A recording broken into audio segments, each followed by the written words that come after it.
Welcome everyone to a new interview with the GALA champion. And today we have Biraj Rath from Brahmaan Net Solutions, and he's the CEO of the company, and he's a member from, if I'm not mistaken, 2007. Is that correct? Correct. Yeah, correct. Welcome, Biraj. So tell us a little bit about your company and your work.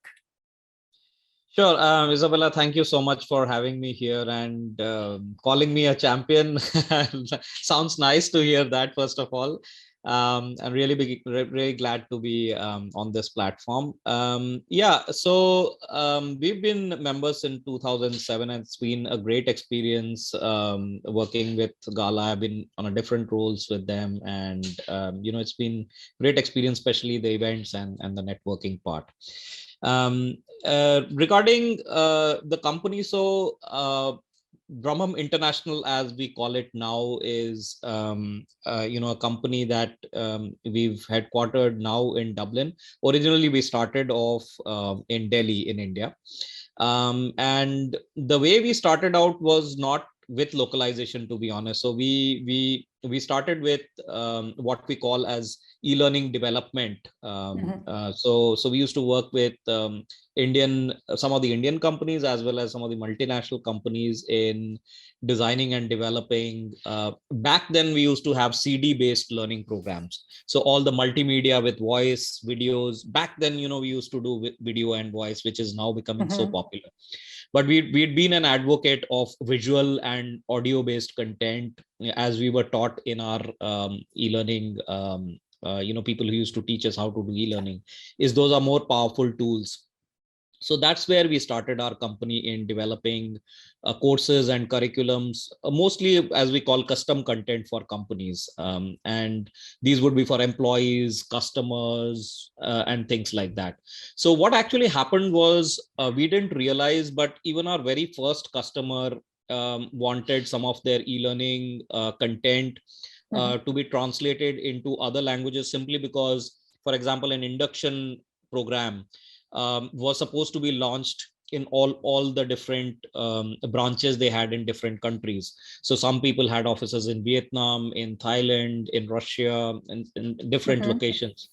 And so they said, if you are bringing out content in English, can you provide us the same content in different languages? Because the English program was really liked very much. We had good feedback, and we would do the same in our other offices. It's just a question of using the same visuals and all of the stuff. The content, the IPR was still there, but you just had to change the voice and the text in it.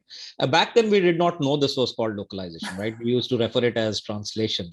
And for us, it was a completely new area, but who refuses business, right? If you had 10 hours of learning program and you had to convert it into 2 more languages, it's another 20 hours of money coming in. But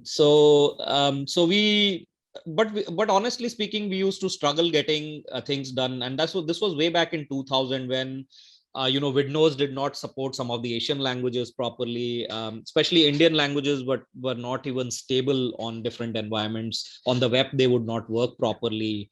But somehow, some languages would work okay. And, some of the tools were not developed enough to, support some of these fonts and languages. But that was our introduction into the translation business. And, what actually happened was that for about 3 years, between 2000 and 2003, 2004, we consistently kept getting some requirements or the other in the learning division to get them out into other languages. So in 2003, actually, we consciously thought about, what if we actually have a section on our website saying we work with languages?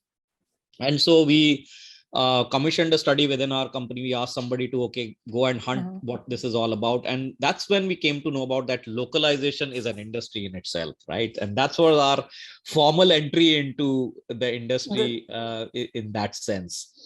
And slowly and surely, you know, initially we were all about Indian languages, and then you know, we added some, although, you know, for multinational companies we used to do these languages, but you know, large majority was still Indian languages. Yeah.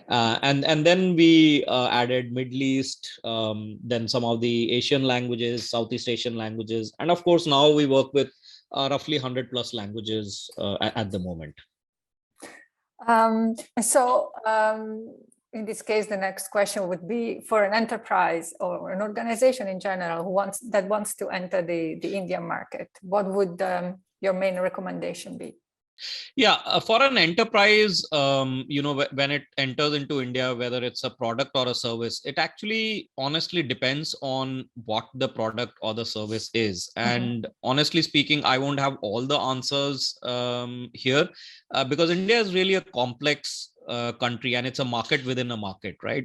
India has officially 23 languages, just to start with, right? And so you know, but there are of course some general recommendations. So let's say if a company is entering India and trying to cover pan India, all of the India, then one of the things to know is that Hindi as a language is spoken by a large majority of the people, almost 35 to 40% of the people. And the top 8 languages cover almost 75% of the speaking population. So that would be, let's say, Hindi, Marathi, Gujarati, Bengali, Tamil, Telugu, Malayalam, Kannada, Urdu, Punjabi. So these are the top, you know, languages you would start, and you know, then followed by Odia. So if anybody says I want to cover pan India, and they've taken care of not the 23 but even the top let's say 10 languages, they would cover a large majority, like 80% of the population, to be able to address. But you know, the answer would be slightly different if you know, let's say you're only going to focus on, let's say for example, you're going to only focus on certain products and services which are predominantly agriculture in nature. Then you will only have to be talking about certain regions in India. You know, for example, you know, we have a customer who builds elevators and escalators, and they were planning to put up a factory in a region in a southern region in India called Tamil Nadu, and the manufacturing place where this place is, the general people talk in a language called Tamil. So all your quality manuals, all your local manuals, safety manuals, and all of that stuff that is required even by law within the state would be that they need to be in Tamil, the instructions and everything else. But when you sell the elevators and escalators, you are selling, maybe they are even exported from there, I don't know, right? So the user manual would need to be in those languages where you are actually selling the product. So it actually depends on seriously on a case to case basis as to what that case is, what is the product, what is the service, is it required during manufacturing, is some content required for manufacturing. So it's also related to the purpose. And then, you know, the advertising.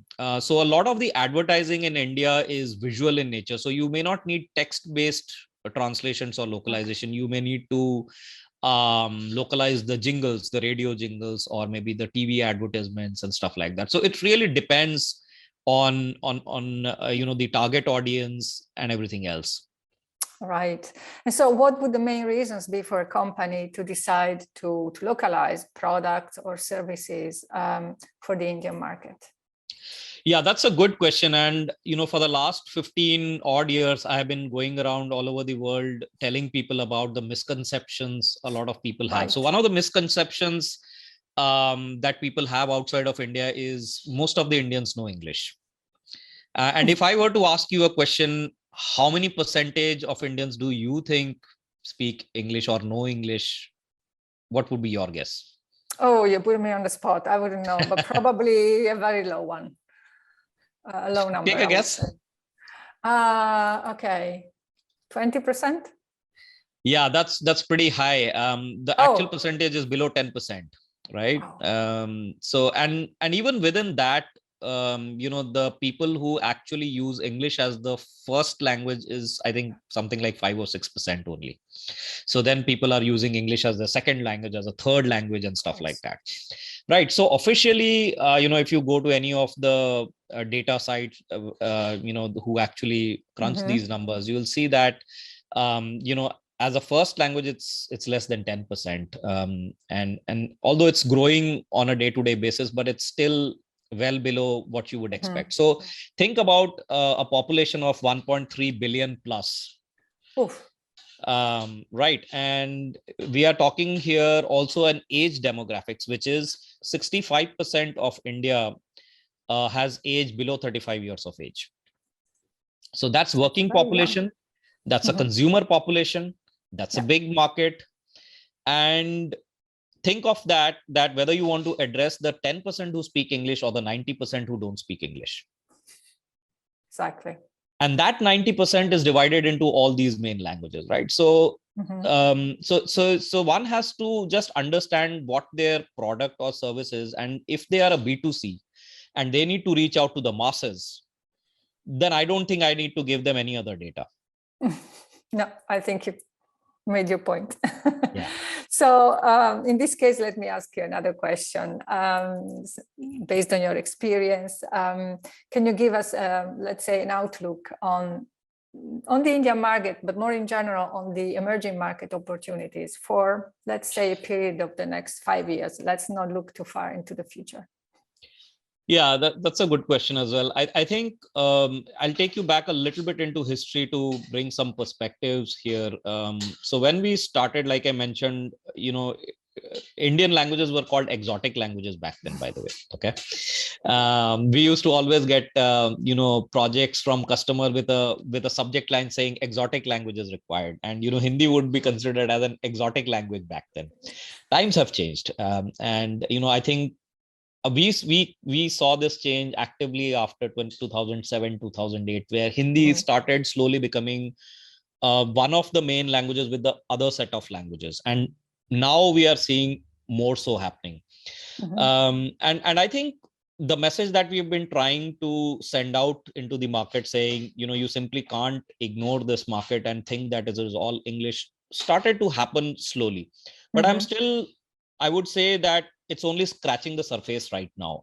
If you still look at content available on the internet in the Indian languages, it's extremely low, extremely low.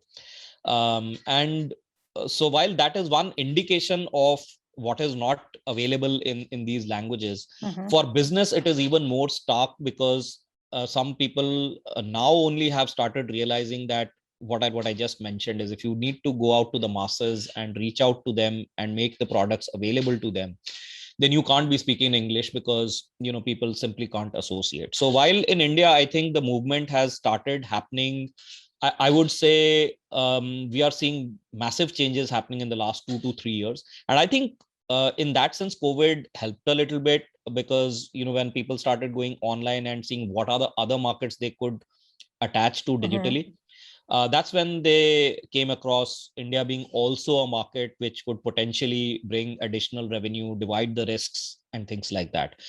So I think in the 5 years to come, there are huge opportunities, and I think the ball has started rolling. So now the initial problem was that there were not many people and we could not give them a lot of case studies. But now we have plenty of case studies to tell their competitors that, look, your competition company is already there.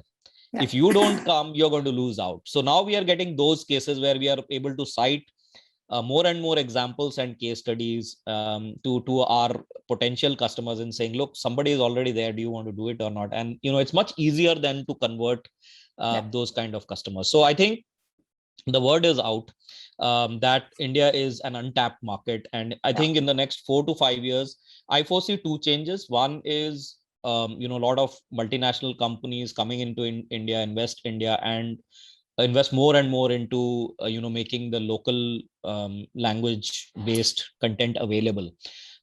And within that, if you notice, the OTT platforms have already done that, right? So the major OTT platforms have already embraced content in local languages big time, all the top ones. And when they start doing it, word spreads out that, we need to also get there and start advertising on those channels in those languages. So it's not only about the text part of it.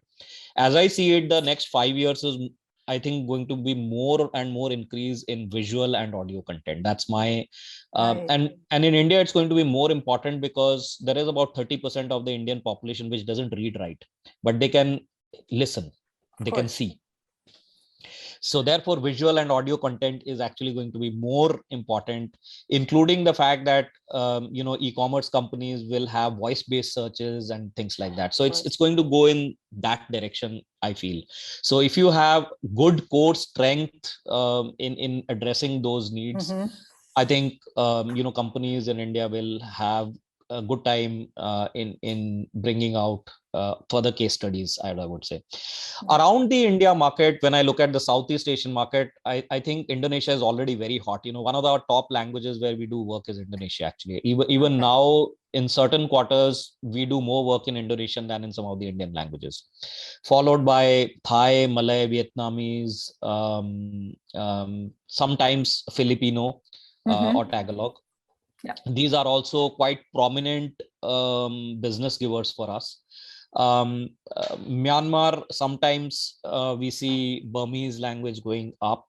You have Nepal, Sri Lanka. So all of these places around also, I think, that will stay politically stable, because one of the problems we are seeing is the volumes or the opportunities kind of dwindle the moment there is political instability. So whatever places we have, like Indonesia, Malaysia, these are all politically stable places. So wherever we see politically stable places, investment come there, and we see rise in the language related work. And I would say going as far as Middle East, because we do a lot of work with Arabic and all those areas are always quite hot all the time. I mean, it was there 10 years back. It's still doing good business there. So I think next 5 years, some of these emerging ones, for example, Laos and Cambodia, are some of the other ones which are, like, I would say, emerging, and they will grow. Burmese will grow, Nepalese will grow, and some of the Southeast Asian will also grow, including the Indian languages. So I think next 5 years, both voice, visuals, and text is, if any of the companies really are looking at sustained growth in future, these are certainly the markets which will consistently grow. Interesting. So let's change the subject slightly. Considering all the work you're doing, your company, where does GALA fit in all these activities? I think that, how do I answer that question in the sense that there's been so much going around. I've been very actively involved with GALA most of the time. I mean, the last couple of years, because of COVID, we haven't had physical meetings. There's been a little bit of a difference, let me call it that way. But I have been active with GALA from the very beginning. We've participated in exhibitions. We've been delegates. We put a booth many times in GALA, and I've been, of course, part of an ambassador program which GALA launched in 2015. So what were your tasks? What were your tasks as an ambassador? Well, one of the main things that the ambassador role was introduced was to spread the news about the association and its and how people, if they become members of GALA, how they can actually come into the mainstream and interact with companies, network with them, what they are missing out, what is going on all over the world. So the idea is, when I was the ambassador initially, I think there were only 3 or 4 Indian companies which were GALA members. And by the time I exited, there were, I think, about 10 or 11 companies from India. I think there are pretty much more right now. So I think somewhere the idea was to, spread the news that there are capable industry associations which would add value to what you are already doing. You will get to know what's going on globally through networks, interactions, and things like that. So I think it turned out to be an extremely rewarding exercise for me, and everybody appreciated what happened during that period. For me, it was a huge learning exercise, because it gave me an opportunity to also interact formally with a lot of the Gala members, with other ambassadors, and with, of course, in general, other Gala members also. So it was pretty rewarding. But apart from that, I was also involved in some of the program committee work as well. So it's been, for me, it's been rewarding all along, networking with people, meeting companies, CEOs, vendors, all in all, it's been extremely useful. And we've, of course, got some customers from the network as well. So that's something that does happen all the time. Tell me about the experience with the program, with the conference program committee. Oh, it was a lot of fun. It was a lot of fun. Responsible for which conference?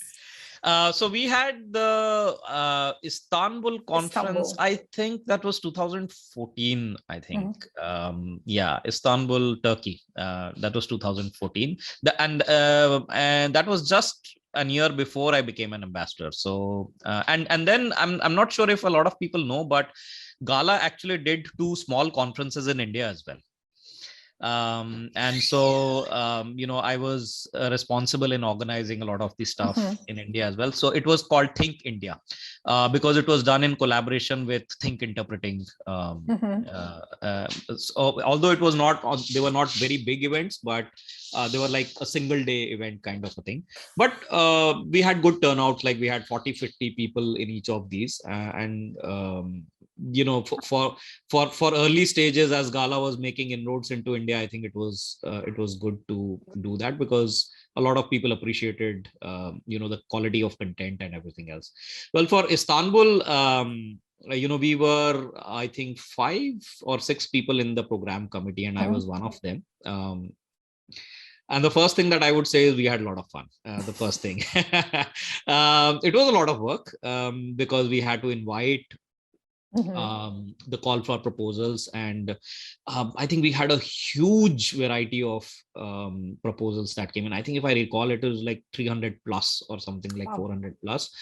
And so you have to go through all of the descriptions, the title, connect them to the category of the sessions and everything else. So it's a huge amount of work. We used to have weekly calls.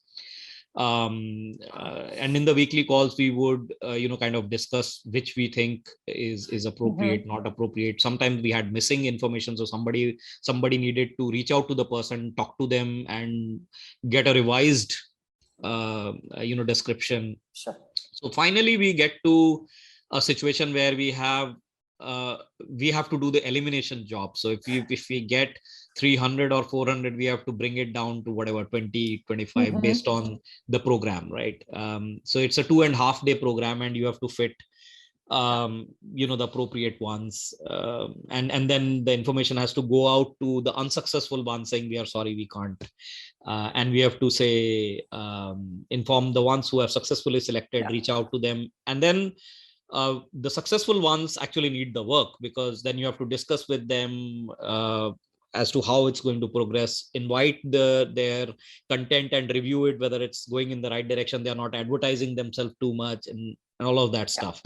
And then the interesting part was that as program committee members, on the second day morning, we had our own session, which was a 1-hour session. So the program committee had to talk about all of this, what I'm telling you, as to how we go about our job in selecting these papers and everything else about the conference.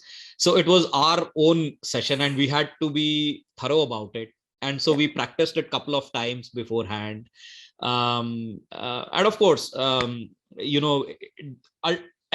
all, I think when we collected feedback, it was excellent feedback that we got from the delegates. And it was a huge experience for me, because I hadn't done on that scale, small bits and pieces here and there was okay, but it was huge, because I think we had a big audience, like 300 plus 350 plus audience on that event. Wow, sounds like a full-time job for a long time. Yeah. Let's talk about accomplishments. Which accomplishments are you most proud of? Actually, there are quite a few. I mean, 20 years, it's been 20 years since I've been now associated with this industry, and there are plenty of, as I would call it, sorry, points where I think that we can be proud of. And one of the things that I feel is it was a great honor to me, but also a matter of pride is, becoming a GALA ambassador itself. That is one of my, personal satisfaction points. I would say that, people in GALA and around felt that I could actually make a contribution at that stage, which is not small. In my opinion, it's not small for me. It's a great honor for me. And even being part of the program committee, it's a tough job, and you need to really be focused and honest with spending time on what you need to do. Otherwise, you're not doing justice to that position. Yeah, I think these were two but personally, when we talk about the company has had several milestones. We started out as a very small Indian company, really, way back in 2000, and what we have achieved in 20 years, there have been plenty of milestones. We've had situations where we did a pretty large project with SAP in Germany, and they rewarded us with as an excellent award, being a vendor among their I think 60 or 70 languages that they work with. That was an excellent standout point, with so many people and we were physically there when we were awarded. So it's what a great experience in feeling that. And the different milestones for the company was, when we started the company, we never thought we would have a full-time European headquarters with European staff. And of course, personally, I had a dream that in India, in our hometown, we will be able to provide jobs to youngsters. We've been able to do that. So we have almost a 50 strong staff in my hometown, where we've opened up our production center. And so there are several milestones that I think we can certainly be proud of. That's great. What would your career building tip be? I think the first thing that as a change that I see in a lot of young people is patience. The first thing that I would, whether you are an entrepreneur, whether you are a new joining person, whether you are a linguist, one of the things that I'm learning with the young kids is that patience is one of the things that, so it's good to be impatient with certain things, but it's not good to be impatient with all the things. For some things will take time. I mean, if you have to bake a cake, it's going to take time to bake, right? So it's not going to come out the way if you want it in 5 minutes. You can use the microwave, but it's not going to taste the same. No. So I think patience is one of the big things that I have learned over. You want to run, but you have to take people along with you. So if people can't run at the same pace, you got to help them, support them to run with you in the same way. So the patience is, I think, one of the big ones in any situation. The other thing, especially as entrepreneur, what I have learned is to let things go. Delegation is actually a very powerful word, and a lot of people take a lot of time to learn, including me. I took a lot of time to learn. See, it's easy to delegate, but what a lot of people don't understand is that delegation is not the end of it. You need to even see the result of delegation. And if it's not going in the right direction, if it's not working, or maybe you haven't been monitoring the delegation, or you have not been checking the reports after delegation, it's actually an art and a science both put together, the delegation. And I don't think I can teach anybody how to delegate, because you have to do it on your own. And I think if, as an entrepreneur from day one, if you can learn to live with delegating and not getting a perfect result all the time, because when you delegate, you'll probably get 80% done. And I think you need to be happy with that, because the amount of time you would spend in getting that 80% stuff many a times is not worth it, because you are being the bottleneck for the company. And the second thing is the other part is sometimes I've realized that the delegation is not that 80%, the fellow is actually better than you. And the entrepreneurs have a bad habit of thinking they can do everything the best. But when you start delegating many times, you will find there will be 4 or 5 times out of 10 you realize that when you delegated, the other person actually does things better than you. And that's a huge relief. Your shoulders suddenly start feeling very light. You say, okay, I got somebody who is better than me. But you shouldn't feel threatened about it, because in the long run, that's what's going to help the company grow. Exactly. To these new people coming to Gala for the first time and maybe being a bit shy, not knowing exactly what to expect, give them your best networking tip. Yeah, you just described me, actually. I was a horrible networking guy, horrible. And I think even now I don't do very well in certain situations. So I may not be the best person to answer, but I have certainly improved over a period of time. What I realized initially was when I started going into conferences, I would feel extremely awkward in barging into people. And localization is, as you know, is a very small community. Everybody seems to know everybody. So when a new person comes in, he really feels out of place the first time. And I did feel that, because everybody knew everybody. And there was not one single Indian guy or an Asian guy in the whole, universe, as you may call it, right? And sometimes in your head, you are always trying to find somebody similar to you. But I think that our industry fortunately is extremely welcoming to all kinds of people. What I found was you can make friends. The simple fact that people realize that everybody talks a different language, everybody is from a different culture, it's already built into the system that people accept you the way you are. And therefore, I think the best tip is try to be what you are, because that's what people appreciate in our industry, is because they're always willing to learn about you, about your country, about your language, and have a very quiet confidence. You don't need to barge into people or into groups. Exactly. One thing you learned during the last year?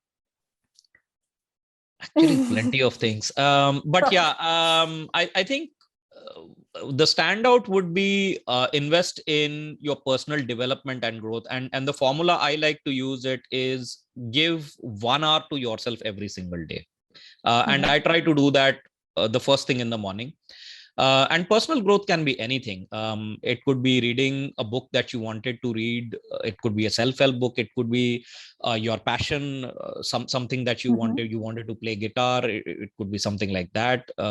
Or you want to spend time with your family, with your son, with your daughter, which you always thought you wanted to do. So I think giving yourself that personal space time, what is always been inside your heart, do that first in the first hour of the day if you can.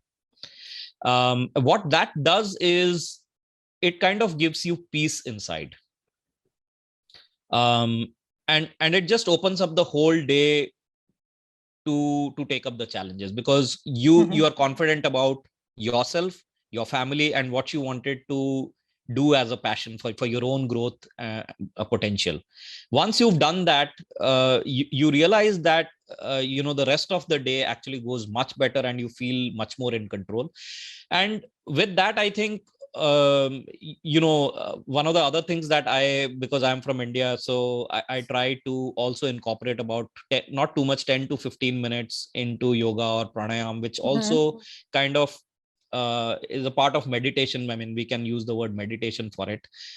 It helps you disconnect for just those 10 minutes, which is that state of thoughtlessness, which is very important to kind of energize your brain. And if you can do it consistently, it over a period of time, it works wonders. Okay. Yeah. Where do you find inspiration? Actually, there are plenty. I think my mentors with whom we started this ventures, they are always a source of inspiration. When I'm feeling low, I go to them, I talk to them. My parents, my immediate family, my wife, my son, and I have some colleagues who've been with me for now, as well as some very old colleagues who know me pretty well, and they're able to read my face, without even speaking. They can tell me what I'm thinking. And of course, I do try to, like I just mentioned in the previous point, self-help books, growth, personal growth. Those are also very things. So sometimes I watch an inspirational video or a book or something that I want to learn about, which I've been itching to learn. So yeah, there are plenty of places where you can pick up inspiration if you want to. Yeah. Great. If you weren't working in localization, what career would you choose? I think I would be a good teacher. Okay. Why? I've done that part-time, when I taught university. In fact, I was a guest lecturer for a few, I think about a semester in my own MBA college. They invited me to, because for them I was an entrepreneur, right? So they asked me to share my experience and what I learned about entrepreneurship, and they had this special class on entrepreneurship. So I used to go and teach them about entrepreneurship for about a year. I did that. But then things started becoming very hot on the corporate side, so I had to ask them to relieve me. But I did enjoy interacting with young kids, because the energy that comes out from the young kids, whatever place you can collect, you start feeling young yourself. So I think that would be certainly one of my hidden passions. Okay, well, thank you so much, Biraj, and hope to see you at hopefully another GALA conference. Yeah, I'm looking forward to it. Absolutely. Thank you very much for this opportunity. You're very welcome.